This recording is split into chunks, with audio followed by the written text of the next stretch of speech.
Diutamakan untuk mediasi. Kalau sudah ngobrol begini kan, masa sih selama kita manusia ciptaan Tuhan nggak kebuka hatinya, gitu. Jadi selama kita bisa duduk bareng, bisa ngobrol mencari solusi, ngapain harus ke pokok perkara?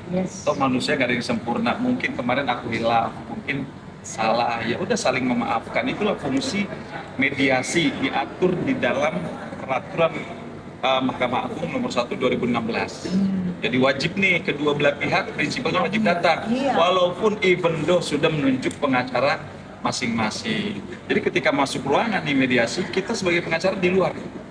Jadi prinsipal dengan prinsipal. Tapi kemarin Bang, kan aku bertanya waktu pengadilan pertama, Siap. aku bertanya sama wartawannya, Bang kenapa nggak datang sama itunya, sama lawyernya, katanya kenapa harus datang, kan udah diwakili sama aku langsung bilang, oh begitu, baiklah, karena aku pikir dia juga harus datang, tapi lawyernya ngomongnya sudah diwakilkan sama saya, kenapa harus datang, atau gimana? Nah, itulah yang harus kita kasih pemahaman.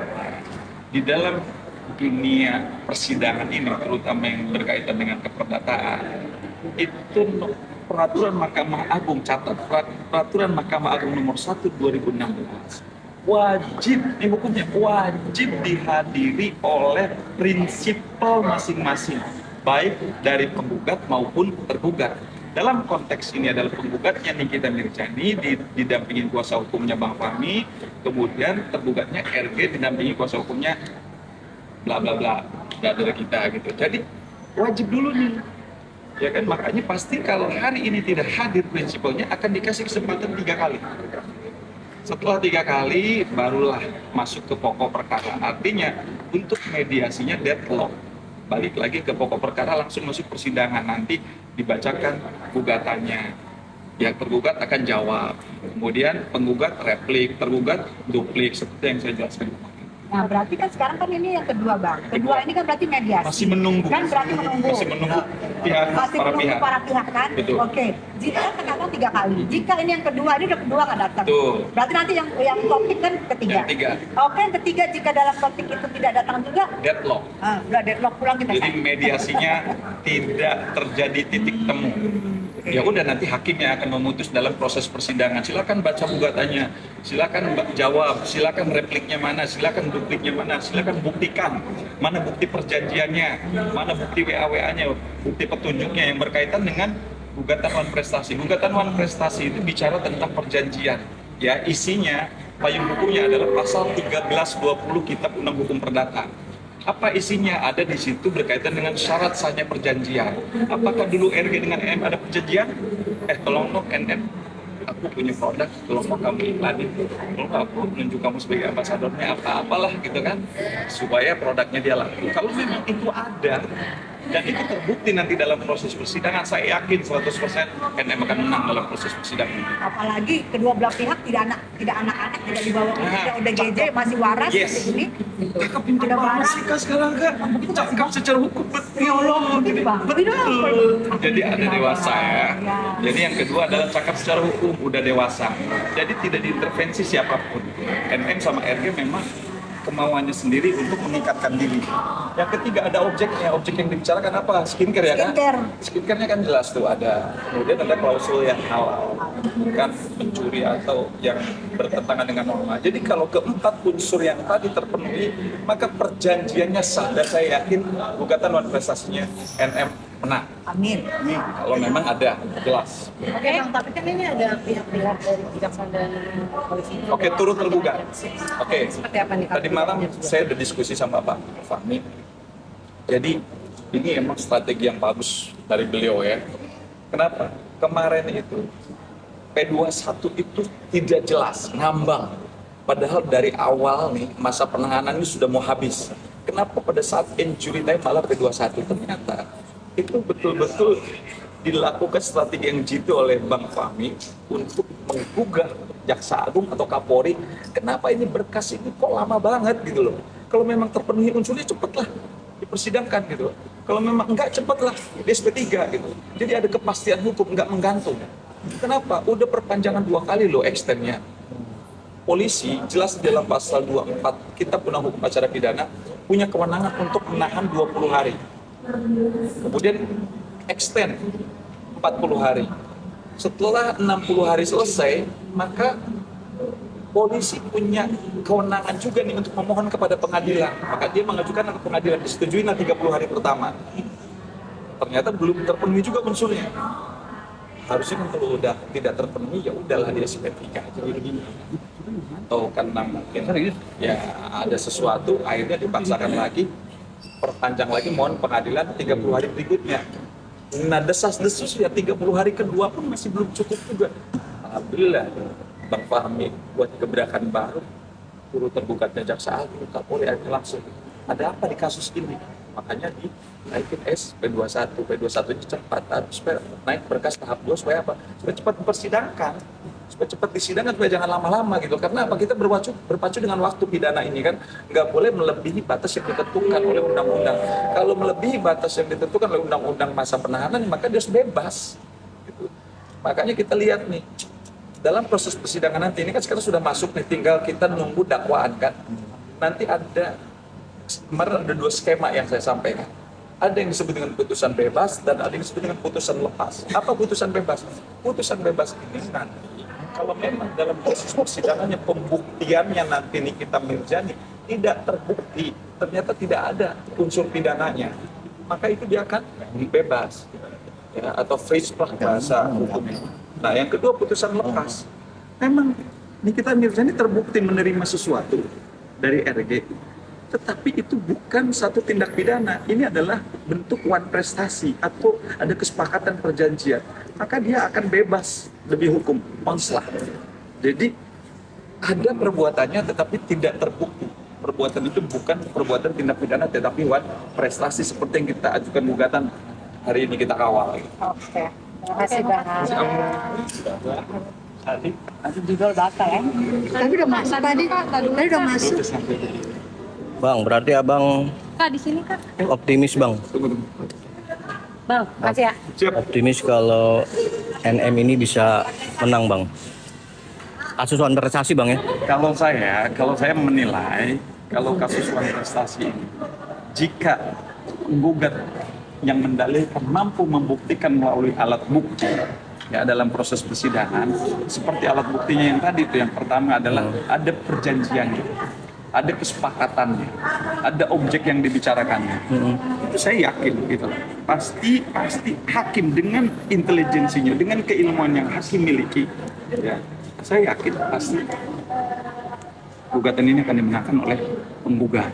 Tapi jika sebaliknya itu tidak bisa dibuktikan, alat buktinya tidak ada yang menunjukkan bahwa RG melakukan perbuatan non prestasi, maka itu sulit. Gitu. Bang, Cuman seorang Dr. Fahmi yang sudah punya kualitas sebagai pengacara handal, tidak mungkin dia sekonyong-konyong mengajukan gugatan kalau dia tidak punya bukti, itu aja. Bang, wan prestasi maksudnya apa nih bang yang digugat dari seorang Niki bang? Padahal kan status dia memang saat itu lagi tahanan bang, tersangka bang. Tapi bisa bang untuk mengajukan seperti itu bang? Oke, walaupun orang ditahan, kan hak hukum pidana dan hak hukum perdataan berbeda. Artinya hak hukum keperdataannya dia, walaupun dia ditahan, dia bisa menunjuk lawyer saat ini Bang Fahmi. Dia merasa bahwa ada hak keperdataan dia ternodai, terzolimi oleh tergugat, ya maka dia berhak sebagai warga negara yang baik, yang punya hak hukum equal di depan hukum ya sebagai warga negara, maka dia bisa mengajukan gugatan seperti hari ini, gugatan wan prestasi. Gugatan wan prestasi ini yang dibahas adalah bagaimana dia membahas yang berkaitan dengan kesepakatan, perjanjian yang sudah disepakati dari awal ternyata tidak direalisasikan atau ada ingkar janji, maka itu gugatan wan prestasi. Bang, perjanjian yang dikatakan satu yang seperti apa bang? Syaratnya apa aja bang? Oke. di dalam pasal 1320 Kitab Undang Hukum Acara Perdata, syarat sahnya perjanjian itu ada 4. Yang pertama, adanya para pihak. Siapa? Dalam konteks ini pihaknya adalah NM sama RG. Yang kedua, ya, cakap secara hukum.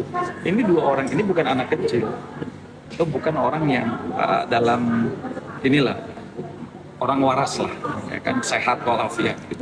Yang ketiga, ada objek yang dibicarakannya. Apa objek yang dibahasnya dalam kesepakatan ini? Misalkan skincare, kan ada skincare-nya. Jadi pengusaha skincare kan LG. Misalkan tolonglah skincare saya diiklankan supaya lebih banyak peminatnya atau lebih dikenal oleh masyarakat luas gitu. Dan yang keempat, ada klausul yang halal. Artinya yang diiklankan itu adalah sesuatu produk yang nyata produknya, bukan sesuatu yang gaib. Ini halal gitu loh. Jadi jika 41 itu terpenuhi, maka sudah masuk unsurnya gitu loh, bahwa ini adalah sesuatu yang menjadi dasar gugatan wan prestasi. Bang, mungkin alasan abang yakin kalau gugatan non prestasi ini bakal dikabulkan gimana, Bang? Alasan utamanya? Kalau saya menilai gini, kita melihat sesuatu itu berdasarkan asas hukumnya, ya kan? Makanya ada asas hukum, siapa yang mendalilkan maka dia harus bisa membuktikan. Dalam konteks ini, NM lagi mendalilkan sesuatu melalui gugatan wan prestasi. Ya kan? Ya dia harus bisa membuktikan. Pembuktiannya seperti apa yang tadi? Apakah alat bukti ini kan banyak, misalkan dalam bentuk surat, petunjuk, saksi, ya kan, yang mengetahui tentang mereka ada kesepakatan gitu. Nah itu nanti dibuktikan di dalam proses persidangan. Selama itu bisa dibuktikan di depan hakim, di depan 3 hakim, itu bisa dibuktikan bukti-bukti tersebut, ya dirunutkan gimana historinya kronologisnya kok bisa terjadi wan prestasi. Saya yakin maka gugatan kita ini bisa menang dengan syarat yang tadi ya 1320 Kitab Undang Hukum Perdata. Ini.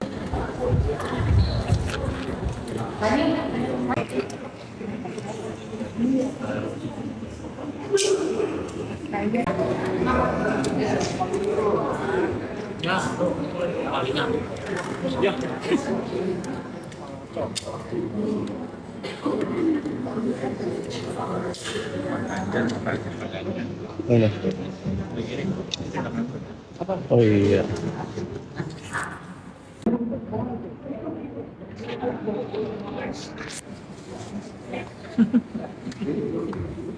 Bisa bener mau jalan.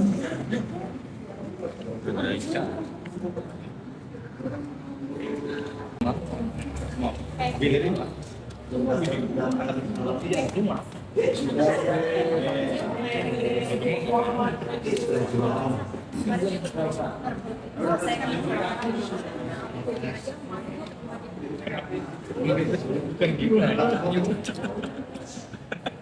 Salting. Lu nanya. Tuh, lu mau nyapa.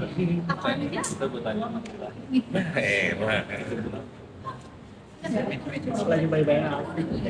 Mau nyapa.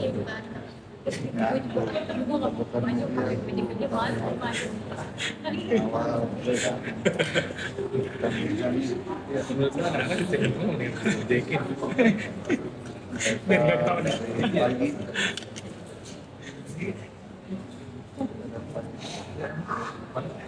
Lupa doanya kita ya.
Aneh Pak Hakim.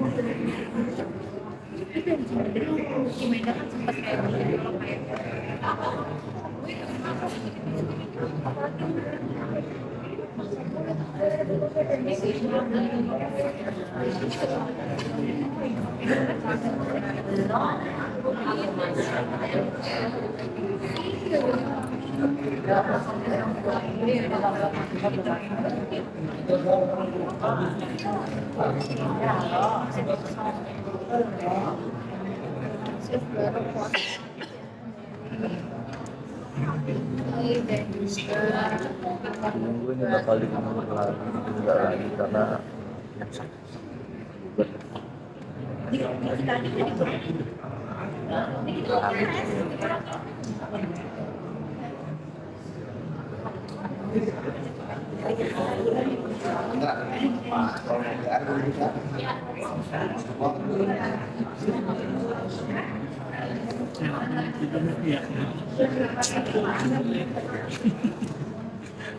Saya baru lihat kedua.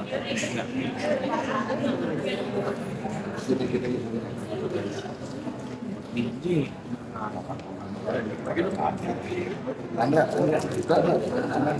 Modong. mau itu nggak? Apa berarti? Jangan banyak kali. Mau ambil lagi bener? Oh iya. Gula terompong. Udah.